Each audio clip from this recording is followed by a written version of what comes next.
मोदी फिर मोतिहारी आए, लेकिन वह फिर जुमला साबित हो गया, वह फिर हवाई साबित हो गया, क्योंकि मोदी ने वर्ष 2014 के लोकसभा चुनाव के दौरान मोतिहारी के लोगों से एक वादा किया था, और वादा था कि यदि मैं फिर पुनः बिहार आऊंगा तो मोतिहारी के चीनी मिल से बने चीनी से मैं चाय पीऊंगा। लेकिन मोदी का यह वादा जुमला साबित हुआ।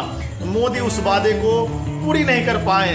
10 साल प्रधानमंत्री रहे, 10 साल सत्ता में रहे, केंद्र में बैठे रहे, बिहार में भी उनकी सरकार रही, लेकिन मोतिहारी का चीनी मिल चालू नहीं हो सका। वर्ष 2005 में जब नीतीश कुमार की सरकार बनी, भाजपा और जदयू गठबंधन की, उस वक्त नीतीश कुमार ने नारा दिया था कि हाँ सुशासन लाएंगे, लेकिन धीरे धीरे वक्त बदला, तस्वीरें बदली। नीतीश कुमार का वादा क्या हुआ, दावा क्या हुआ, उस पर हम खास चर्चा किसी और दिन करेंगे। लेकिन 20 साल के बाद जो मुद्दे थी, जो समस्याएं थी, वो है कहाँ, उसको हम खोजने की कोशिश करेंगे और बताने की आपके साथ कोशिश करेंगे। दरअसल नीतीश जब सत्ता में आए, उस वक्त बिहार में जो सबसे बड़ी समस्या थी वह था अपराध की समस्या, और आज फिर बिहार उसी तरह अपराध की समस्या को लेकर के जूझ रहा है। हालांकि दूसरी जो समस्या थी वह बिजली की, उसको दूर करने का प्रयास भरसक बिहार की सरकार ने किया और उसको दूर कर लिया। आज स्थिति यह है कि जिस बिहार में कभी बिजली नहीं थी, जिस बिहार में बिजली के तार पर कपड़े सुखाए जाते थे, आज वहां बिजली भी है। और अभी इसी महीने यानी जुलाई 2025 से बिहार सरकार ने यह घोषणा कर दी है कि यहाँ बिजली 125 यूनिट तक आपको फ्री मिलेगी। चलिए, ये तो बिहार सरकार का था, इस पर हम चर्चा बाद में करेंगे। शिक्षा की जो है अगर बात की जाए तो बच्चे स्कूल तक पहुंच भी रहे हैं, लेकिन यदि क्वालिटी एजुकेशन की बात की जाए तो अभी वह बिहार से दूर है। दूसरी तरफ यदि शासन की बात की जाए तो बिहार में जिस तरह से बड़े हत्याकांड यानी बड़े लोगों के हत्याकांड के बाद बिहार जिस तरह से सुर्खियों में रहा है, चर्चा में रहा है, उसको देख करके सुशासन कतई नहीं कहा जा सकता। तीसरी तरफ यदि बात की जाए रोजगार और पलायन के मुद्दे को लेकर के, तो आपको याद होगा कि इससे पहले शाहनवाज हुसैन जब बिहार के उद्योग मंत्री हुआ करते थे तो उन्होंने कई जगह प्लांट लगाने के लिए और बड़े प्लांट लगाने के लिए भरपूर कोशिश की थी। हालांकि उसी दौरान बीजेपी से जदयू अलग हुमान, आरजेडी के साथ गठबंधन में कांग्रेस और बीजेपी के साथ गठबंधन में जदयू रही है। लेकिन इस बार जन सुराज यानी प्रशांत किशोर की एंट्री के बाद यह सबसे बड़ा सवाल उठने लगा है कि आने वाले समय में कौन होगा बिहार का मुख्यमंत्री। और हर लोग बिहार की 14 करोड़ जनता यह जानना चाहती है कि आने वाले समय में बिहार का नेतृत्व कौन करेगा।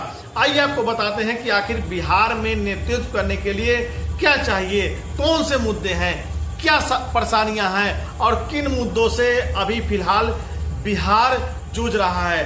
वर्ष 2005 में जब नीतीश कुमार की सरकार बनी थी तो उस समय नीतीश कुमार ने सुशासन का नारा दिया था और कहा था कि बिहार में सुशासन आएगा, शासन का दौर आएगा। और इसी नारे के साथ बीजेपी और जदयू की अगुवाई वाली सरकार बनी। लेकिन जैसे ही वर्ष 2015 आया, जिस नीतीश कुमार ने जिस आरजेडी पार्टी का विरोध करके सत्ता हासिल किया था, ठीक उसी के साथ हो चले। उसके बाद बीजेपी अलग थलग पड़ गई। हालांकि बीच में एक दौर आया या उसके एक मोड़ आया जब फिर नीतीश कुमार बीजेपी के साथ हो लिए।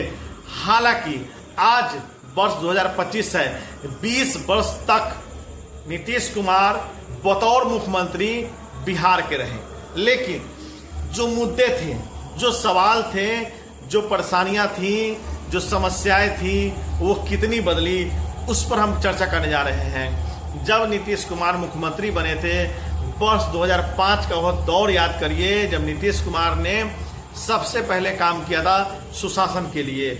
मोदी फिर मोतिहारी आए, लेकिन वह फिर जुमला साबित हो गया, वह फिर हवाई साबित हो गया, क्योंकि मोदी ने वर्ष 2014 के लोकसभा चुनाव के दौरान मोतिहारी के लोगों से एक वादा किया था, और वादा था कि यदि मैं फिर पुनः बिहार आऊंगा तो मोतिहारी के चीनी मिल से बने चीनी से मैं चाय पीऊंगा। लेकिन मोदी का यह वादा जुमला साबित हुआ।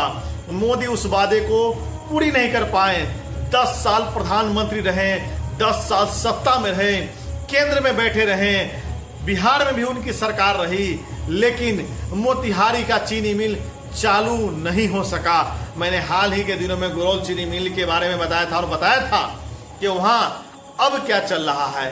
चीनी मिल चालू करने के लिए सरकार ने कई बार टेंडर निकाले, ऐसी सरकार के अधिकारी बता रहे हैं, लेकिन किसी कंपनी ने इसमें रुचि नहीं दिखाई। खैर, हम मोतिहारी की बात करते हैं, जहां प्रधानमंत्री मोदी फिर पहुंचे थे और उन्होंने कहा कि मोतिहारी को मॉरिशस बना देंगे। ये जुमला था, ये फिर अब जुमला है।